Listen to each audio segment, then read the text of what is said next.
Ladies and gentlemen, thank you everybody for coming.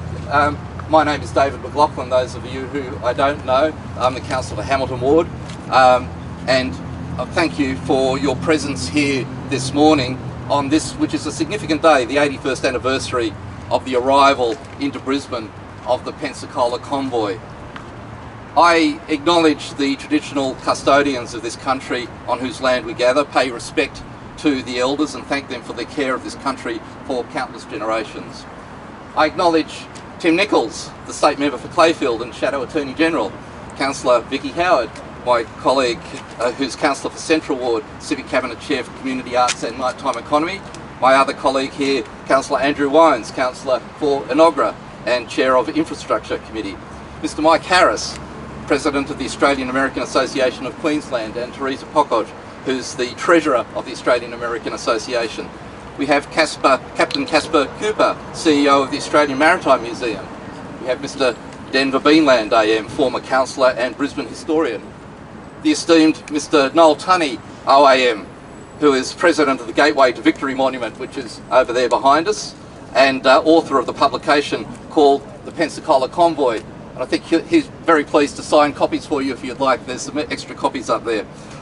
We have Pensacola Convoy historians, Mr John Gates and Mr Brian Martin. We have Mr Peter Racy, historian at large, who's filming me to make sure I record this with a degree of accuracy, and I'm sure he'll let me know if I don't. We have Mr Peter Collins, convener of the Cannon Garland Memorial and also historian. We invited Gerard Benjamin from the New Farm Historical Association, but I'm not sure he's here. We have, and thank you for coming, Senior Sergeant Russ Halley, Officer in Charge of Hendra Police in a difficult week. Thank you, Russ, for your presence here. And Neil Stevens from the Port of Brisbane. Thank you, Neil, for coming along. Signatories to the petition requesting this outcome, my long-suffering ward staff, Julie Simpson and Catherine Ferguson. How did that get into these notes? Thank you.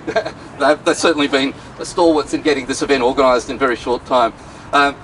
Ladies and gentlemen, that esteemed research tool, Twitter, says that the collective noun for a gathering of historians is an argument. I trust there are no arguments arising from our gathering here today. I certainly hope there aren't. But I will admit to some trepidation in the face of the historians here with considerable collective knowledge about the Pensacola Convoy, its significance in the history of our city, our nation, and the subsequent conduct of the battle for the Pacific in World War II. As Councillor for Hamilton Ward, I'm pleased to have been your instrument for bringing to this point the naming of this place and the unveiling of this plaque. Ladies and gentlemen, the last meeting of Council for the year was on December 6th. It was agreed at that meeting to name this area within the Bretts Wharf Plaza as the Pensacola Convoy Place. But while we waited for the official cogs to turn and for that final approval, this outcome has been in progress for several months, following meetings between myself, Noel Tunney, John Gates, Brian Martin, Peter Racy and others, passionate about ensuring that the arrival of the Pensacola Convoy here on this day 81 years ago received the recognition it deserves, more than a simple historical footnote. All of you here are familiar with the story of the Pensacola Convoy, and most to a degree of detail that could not be accommodated on this plaque we're about to unveil.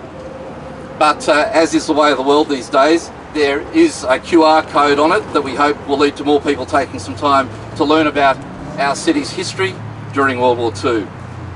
I'm indebted to the research of Noel, John, Brian, Peter Dunn, Peter Racy for their contributions to these brief notes, but of course any errors or omissions are entirely my own.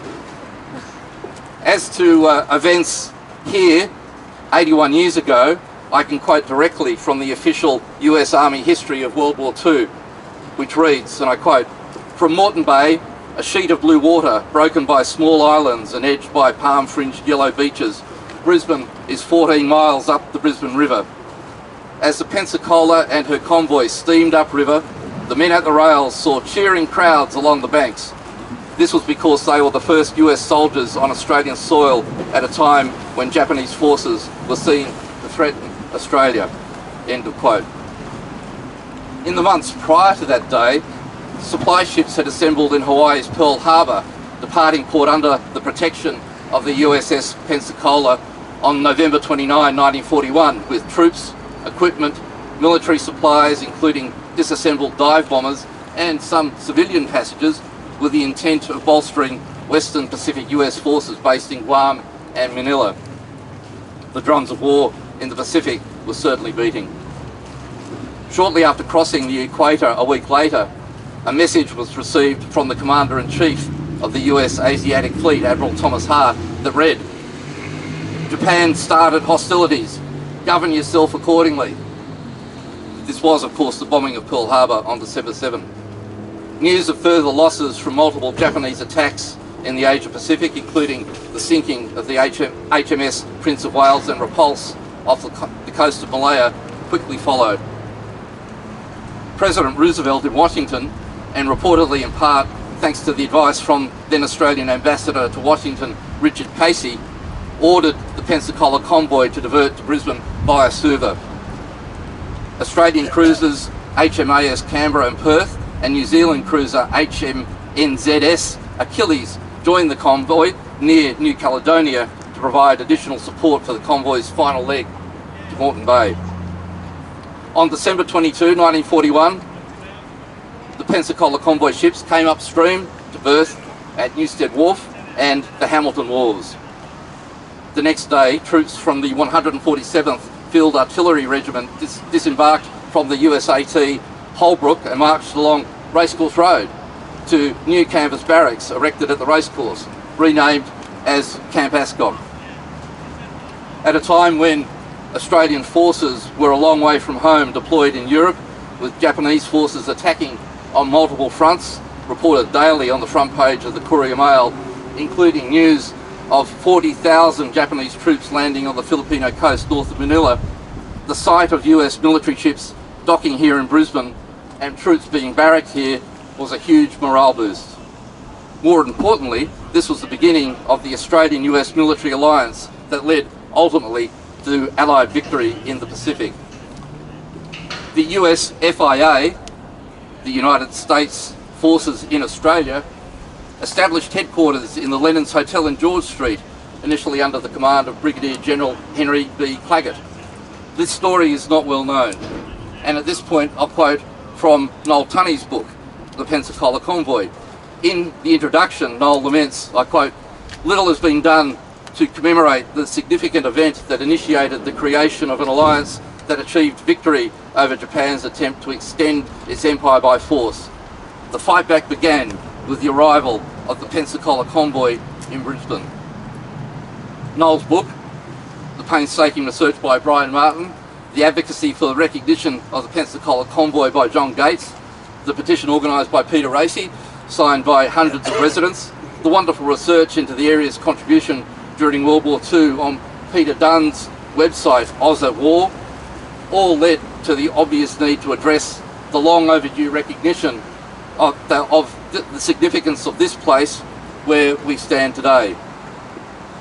This place will be forever dedicated to the vessels known as the Pensacola Convoy and the men who served on them, who found safe harbour here in Brisbane River 81 years ago on December 22, 1941. Thank you, ladies and gentlemen. I'd now like to invite And before everyone goes, can I just call upon everyone to give 3 cheers to David and his office, A, for putting together the function, more importantly though, to David. Thank you so much, everyone. Hip hip! Hooray! Hip hip! Hooray!